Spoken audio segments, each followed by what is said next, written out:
Thank you very much for staying tuned to Hard Copy. My guest is distinguished Senator Mohammed Ali Ndume. Distinguished Senator, let's step away from politics a bit and talk about the humanitarian issues, especially as it affects your constituency, the Northeast. You spearheaded that legislative act, that bill that got the backings of your colleagues in the National Assembly and, of course, only recently assented to by Mr. President, legally establishing the Northeast Development Commission. Now, the euphoria that greeted that move by Mr. President seemed to have died down. Where are we on that?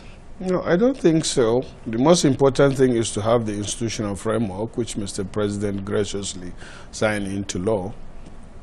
And the next thing is, of course, to lay the foundation. But there are some structures that are existing on ground, like the PCNI, that can be used to leverage on. And then there is the Interministerial Task Force. And I think they are working now on putting up the structure. There is a provision in the 2018 budget for the Northeast, which I believe, and the National Assembly is also working. There was a motion raised by my colleagues from the Northeast in my absence, and it was graciously approved that provision should be made in the 2018 budget for the Northeast Development Commission. I think we are on track. After the budget, I believe that there should be resources. I don't know how adequate or enough it will be, but there is something going on. Let's look at this other issue. The Buhari administration and indeed the APC have been criticized severely over the $1 billion that the Governors Forum approved for the federal government to fight insurgency. And part of the argument from those who criticize the move is that how come so much money is being approved at a time when the fight against insurgency in the Northeast should be winding down? Well, the Governors Forum approved that the NEC, I think, the National Economic Council, approved the withdrawal of $1 billion in order to fight the insurgency, complete the work. And let me give you a rundown. People don't understand because they just read it on pages of newspaper or they have not seen it. It's not because I'm from the Northeast, but the insurgency inflicted a $9 billion destruction on the Northeast. 9 billion? 9 billion, that translates to 2.75 trillion. If you look at 1 billion, it is nothing. Whose estimates is this? This is an authentic estimate done by the NGOs, the government, and it is authenticated by the United Nations. And the humanitarian crisis in the Northeast is so humongous that outsiders like America and other international development partners in Oslo this year, in February, in 4 hours, were able to raise $470 million. As of today, the contribution of the international organizations led by America stands at $714 million. If you translate that into Naira, is 70% of what has been approved by the Nigerian government that is directly affected. And I want to say this, that we were not, and particularly from the North, we are not looking up to giving us 1 billion. I wish for those that are criticizing, they can take Boko Haram and the destruction we have in the Northeast and let us have the peace they have in their place. And we will be able to give them everything that we have. So most of these people that are talking or criticizing, they are few. Actually, you can be very specific about it, 2 or 1, 3 governors. And they are not even saying, no, that money should not be given. But the money should be given to other challenges that we have in the country. This is a humanitarian crisis. And when somebody objects or opposes such, it translates to inhumanity. We don't wish anybody the calamity that befell us. If we had peace, we would not ask for that. And look, when Boko Haram was getting out of hand, everybody was worried. At one time, 300 or so people lost their life in Yaya here. And people were running away. And those guys that are opposing were those the first that took their families out of the country. Check them out. Now that relative peace is coming, and for us to have a peace, so that we will not be having, people, strapping bombs to themselves and maybe running a better check and then rebuilding and resettling and relocating the internally displaced people. That can be nuisance because they are desperados.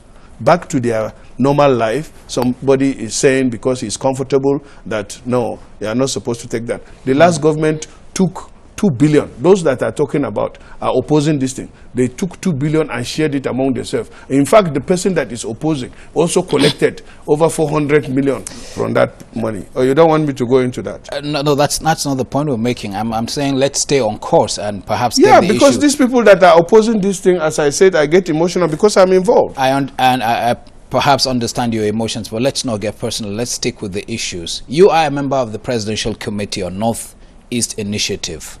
Now, it's one of the government structures put in place to alleviate the sufferings and resettle people. Being a member, can you share with me if you're satisfied with the progress that committee has achieved thus far? Not really, because we have issue of releases and financial challenges. 45 billion naira was allocated in the 2017 appropriation. As it is today, I think only 5 billion have been released. And if you take 5 billion, it's just merely about 10% or slightly over 10% of what is allocated. And the humanitarian crisis that we are facing in the Northeast is unbelievable. People don't appreciate it because they have not seen it. If you see, you see more of international NGOs on ground, about 75 of them operating dutifully and dedicatedly. You go to villages, like my village, I did Christmas in Goza with the representative of the Chief of Army Staff. And the NGOs, mostly like the General Hospital in my town is run by MSF. And they have 4 doctors there. None of them is in Nigeria. People are volunteering. I met a girl from France, and I don't think she's more than 25. And she's going to, she was flying to Maiduguri with me when I went there. She has never been to Nigeria. That's her first time. But she was going there in order to help. And here you are, Nigerians are not helping enough. There are a few Nigerians, of course, like T.Y. Danjuma, Dangote, and some NGOs that are trying their best.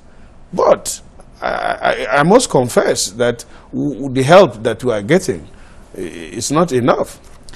Some people have argued that coordination perhaps is the problem we're having. It's not the coordination. The offer is not there yet. But America, as I said, contributed 280 million, and other people, they contributed 714 million, which is 70% of what all the governors say should be given to Northeast, and some people want to bring down the roof of the country on that. It's very unfortunate. By virtue of your being a member of this very important committee, would you suggest better ways in which you think it can function, and how perhaps we can raise more funds to tackle these issues? The problem that we are having, the humanitarian crisis, there are 2 aspects. There are 2 humanitarian crises that has to do with the physiological needs of human beings: food, shelter, and security. That is what the government is trying to address now. Then the destruction impacted. We have been going through this for 8-9 years now. And there are some children out there that are orphaned, over 60,000 of them. That is just a number. And there are some children there that are out of school, over 1.2 million of them, that have no access to education for the past six years. Mm-hmm. Most of the schools, about 5,000 classes have been destroyed. The hospitals in all the state have been destroyed. So the most important thing is to invest there. There are people on ground. Once there is that commitment, especially food, and then healthcare, education, water, these basics are no longer there. The villages are not accessible. The roads are filtered with, littered with mines, land mines that have not been removed. So these are the money that is supposed to, the 1 billion is supposed to address. And let me add here that even government itself, the Constitution clearly says that the main purpose of government is security and welfare of its citizens. That is the purpose of government. Distinguished Senator, I think this will be a very good place to anchor this conversation. I'd like to thank you very much for coming on the program Hard Copy. Thank you very much. That's the program tonight. We, however, would love to hear from you So share your thoughts with us using the handles on your screen. I'd like to thank you again. My name is Ibrahim Adra. Let's do this again next week.